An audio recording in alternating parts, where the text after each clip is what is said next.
everyone, welcome back to my channel. If you're new, my name is Saray, and in this video we are going to be doing a budget setup for the month of August.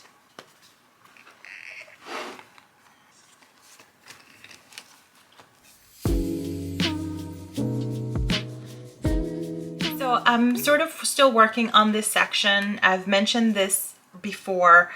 For those of you that have been with me for a little while, I did take out the petite budget book inserts, and I placed them in here, but these are going to be replaced. Like, I punched them on the wrong side, and eventually I'm going to replace these. And basically what I have is my monthly bill trackers and my sinking fund tracker, and I'm going to go ahead and update them as soon as I get my new budget inserts.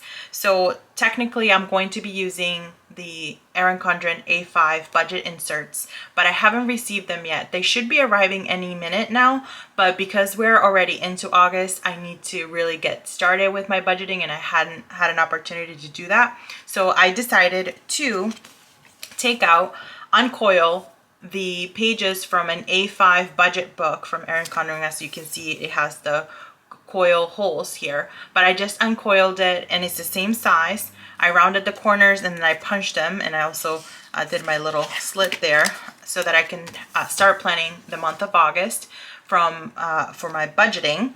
And then I will go ahead and move into the new inserts. I'm not sure if I'll transfer everything into the new inserts or if I will just lift through these for the month of August and then move into the new ones in September, but we shall see. So that's what I'm working with. I'm super excited to share with you the budget kits also that are going to be coming to the shop when I reopen, and I have a date for reopening, and I will go ahead and share that with you at the end of the video. So I'm going to be having these budget kits. They're very similar to what was before, but just reformatted a little bit and just a little bit more even simpler. And really coordinating very well every single month with the rest of the kit. For those not familiar with the pages set out from the EC A5 budget book, which are the exact same as the inserts, this first page for the month, it has a date, important days this month, and I typically will change up this header. Then it also has space for like 3 major goals for the month, an area for future purchases, future bills, and savings, but I usually kind of change this up to make it work for me. Here we have like all the different categories, and you can list out all of your bills and then all of your categories and total budgeted amounts for each. And here you have quite a few pages as a spending summary or a spending tracker, and I usually repurpose some of these pages so that I can keep track of sinking funds.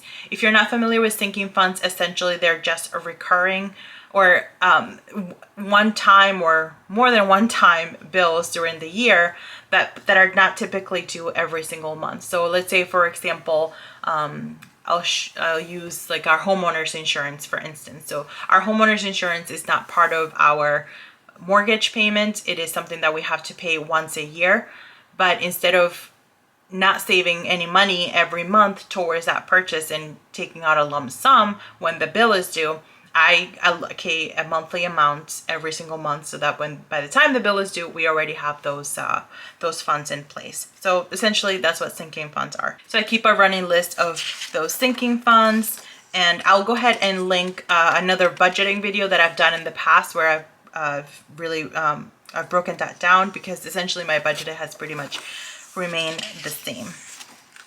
So I will show you how I repurpose these pages to make it work for me using the kit.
took them out of the ring agenda just so that it's easier to work with.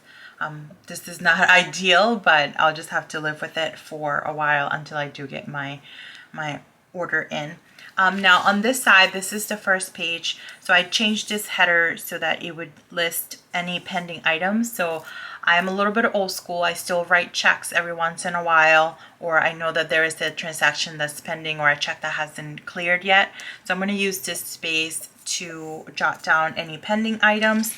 But I do have another header on the budget kit, which is titled date, and then it just says this month, so you can really track anything there as well.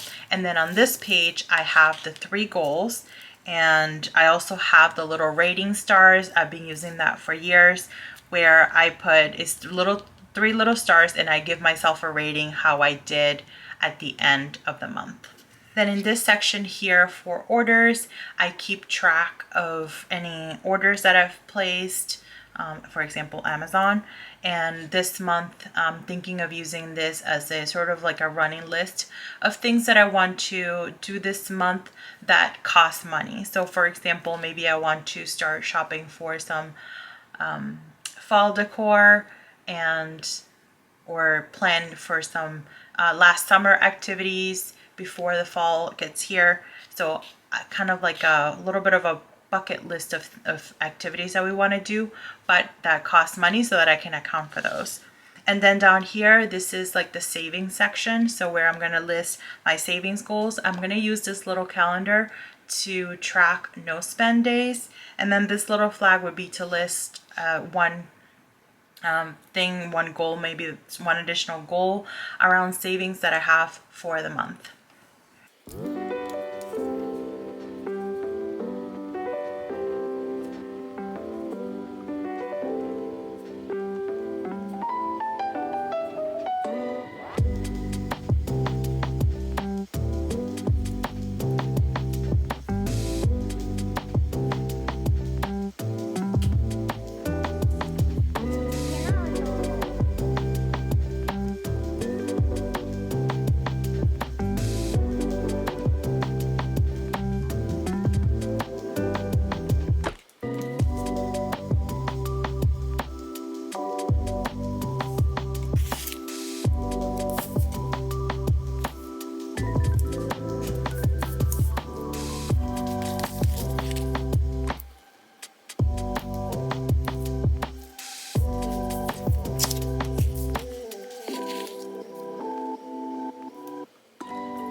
And here's where I'm going to list all of the different budgeted areas, and then I'll go ahead and add the totals afterwards. I won't do that on video, but I'll list all of the different categories that I have under each major one.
Okay, so for these 2 pages, I pretty much all set. I list obviously my income, all of the different categories. On the ones that I don't have like a header for, that I wanted to customize it, and obviously not everyone would have SV expenses because it's a very personalized category, I just use the Uniball Signo marker, or not a marker, it's like a broad pen. It's very thick and is white, so it matches all of the other headers. And that's pretty much it. I'm gonna go ahead and just write down the month, and then I'm gonna go ahead and move on to the other pages.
Okay, so these are the sinking funds that I will be transferring over on 8/12.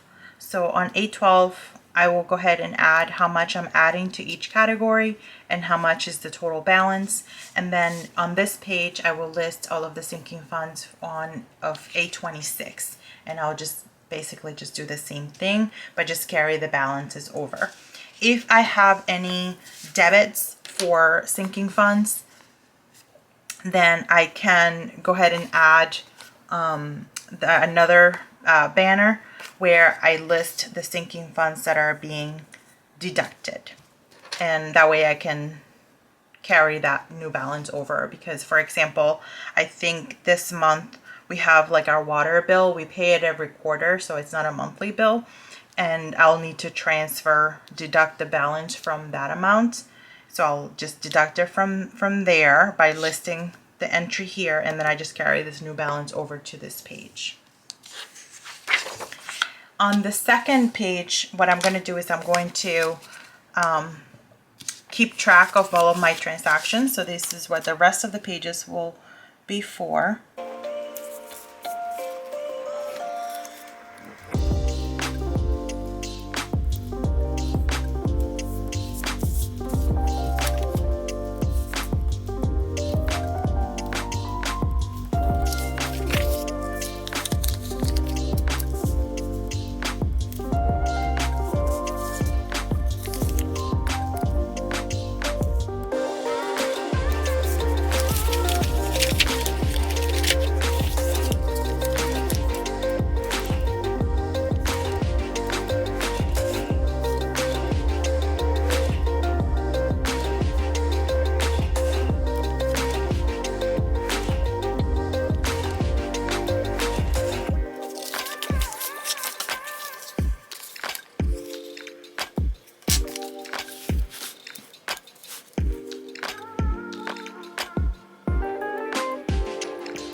right, so my August pages are pretty much all set up. I'm gonna go ahead and take some time now after the video just to fill it out a little bit more, some of the more personal areas and categories. I went ahead and added a little bit of just simple deco, which I really like, and I'm pretty much all set up for the month.